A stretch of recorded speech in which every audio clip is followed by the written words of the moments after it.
My hands were shaking when I signed the closing papers, though not from fear, from a strange, electric mix of terror and relief. $240,000. 6 years of double shifts, skipped vacations, ramen dinners, and a car that smelled permanently of cardboard from the warehouse. Gone, just like that, transferred into an account belonging to a stranger named Pete, who couldn't wait to retire to Florida. But that Thanksgiving dinner stayed lodged in my chest like a stone I couldn't swallow. You could have put a down payment on a real house, my mother said later that night. After Daniel had left and my father had retreated to his study with the newspaper, the universal signal that the conversation was over as far as he was concerned. She was washing dishes, not looking at me, which somehow made it worse. You could have invested it, talked to a financial advisor. Instead, you bought, what exactly? A building full of broken pumps next to a cornfield? It's not a cornfield, Mom. It's Route 9. It might as well be a cornfield. She scrubbed a pot harder than it needed. Do you know what people will think? What I'll have to tell people when they ask what my son does? That hit different than anything my father or Daniel had said. Not concern for me, concern for her, for the story she'd have to tell at church, at her book club, at family gatherings. I was an embarrassment before I'd even pumped a single gallon of gas. I didn't argue. I'd learned years ago that arguing with my mother was like arguing with weather. It didn't change anything, just left you wet and cold afterward. I drove back to my apartment that night with the closing documents sitting on the passenger seat, the manila folder catching streetlights as they passed. Somewhere between my parents' house and my own, I started laughing, not happy laughter, but the kind that comes when something inside you finally cracks under pressure and you don't know whether to cry or scream, so you laugh instead. $240,000, a failing gas station on a forgotten stretch of highway, a family that thought I'd lost my mind, and somewhere underneath all of it, a small, stubborn voice that refused to believe they were right. The first morning I woke up in the back office, the space heater had died sometime around 4 a.m., and I could see my own breath in the air. I lay on the cot for a moment, staring at the water-stained ceiling tiles, and thought, this is rock bottom, and I chose it. Then I got up and got to work, because there wasn't anyone else who was going to do it for me. I started with the convenience store, since that was the first thing customers saw. I pulled everything off the shelves, expired chips, dust, covered motor oil bottles, a rack of magazines from 2 years prior, and scrubbed every surface until my hands cracked from the cleaning chemicals. I replaced the burnt-out fluorescent lights myself, standing on a wobbly step stool, cursing every time I dropped a screw into the gap behind the shelving. The pumps were worse. 2 of the 4 had calibration issues, shortchanging customers by small amounts that added up over time, probably part of why Pete had lost so much repeat business. I spent 3 days with a borrowed manual and a set of tools I bought secondhand, recalibrating each one until the numbers matched what they should. Word travels slow on a highway, but it does travel. A trucker named Big Ron, who'd been stopping at this station for 15 years out of habit more than loyalty, mentioned to me one afternoon that he used to get his tires rotated here, back when Pete still gave a damn. That comment sent me into the back of the property, where I found the old repair bay, buried under junk, but structurally sound. A lift, rusted but salvageable. Tools scattered like someone had walked away mid-job and never come back.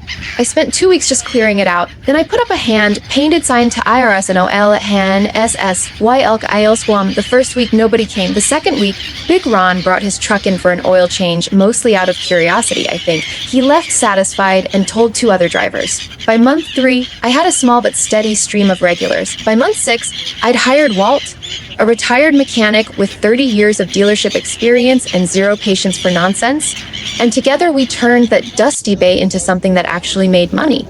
Grandma called every Sunday. She asked about traffic counts, repeat customers, margins. Nobody else in my family asked me anything at all. The letter from the Department of Transportation arrived on a Tuesday, wedged between a fuel supplier invoice and a flyer for a pizza place that had closed 2 years earlier. I almost tossed it without reading it, assuming it was another zoning compliance notice, the kind that showed up every so often, demanding I update signage or recertify the underground tanks. Instead, it was an eminent domain notice for the parcel adjacent to mine. The state was finally moving on the interchange project, the one Walt had mentioned years ago, the one everyone assumed would never actually happen because government projects like that had a way of dying in committee for decades. Construction was scheduled to begin in 18 months. I read it 3 times, then called Walt into the office and slid it across the desk. He read it once, looked up at me, and grinned. Told you, kid. I called Grandma that night. She listened to the whole thing without interrupting, then asked the question that mattered most. What are you going to do with it? I'd already been sketching ideas before I even hung up the phone. 4 acres of unused land behind the station, land that had come with the property but that I never had a reason to develop. A full truck stop, diner, more repair bays, maybe even a motel for drivers who needed to rest before hitting the road again. It's going to take a loan, I told her, a big one. I'd be putting everything on the line, the station, the land, all of it as collateral. You've put everything on the line before? She said simply. Go to a local bank. Bring 3 years of financials. Show them growth, not just potential. I followed her advice exactly. 3 banks, 3 meetings, 3 sets of projections I'd stayed up nights perfecting. The 3rd bank, Heritage Trust, said yes.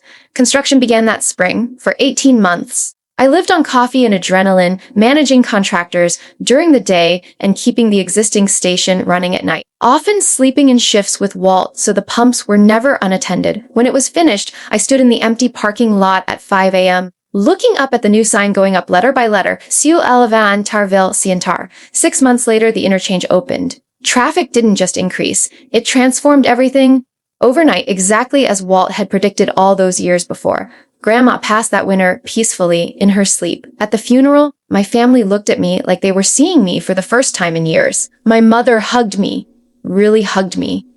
For the first time since I was a teenager. My father shook my hand and muttered something about hearing the station was doing well. It's not really a station anymore, I said. Travel center now. Diner, repair shop, motel, 43 employees. He blinked like I'd spoken a foreign language. I learned later, through the family grapevine, that Daniel's firm had gone through layoffs and he'd been let go, now scraping by on freelance consulting work that paid a fraction of his old salary. My father's pension fund had taken a hit too.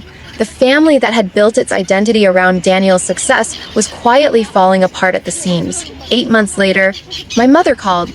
I know things have been complicated, she said, her voice tight with the particular discomfort of someone asking for help they didn't think they deserved. But I was wondering if we could come visit, see your business. Daniel's looking for opportunities, and your father's retirement took a hit, and She didn't finish the sentence. She didn't have to. I thought about Thanksgiving, about Sarah's note still sitting in a drawer, about years of being treated like the family disappointment while Daniel got all the praise. Then I thought about Grandma and what she'd want me to do. Sir, I said, come visit. They arrived on a Saturday. I watched from the office window as their car pulled in, and I saw the exact moment it hit them. The packed lot, the busy diner, the sign glowing with our family name, Seleven Taravel Sedar. This is yours. My mother whispered. All of this. I gave them the full tour. Walt shook my father's hand and said, your son built something special here. My father didn't say much, just kept looking around, recalculating everything he thought he knew. In my office afterward, my mother apologized finally. I told Daniel I needed someone who understood finance to help run the books, a real job, no handouts. For my parents, I offered a stake in the business instead of charity. Grandma always said family takes care of family. I told them, even when they don't always deserve it. My mother cried. My father, for the first time, looked at me with something like pride.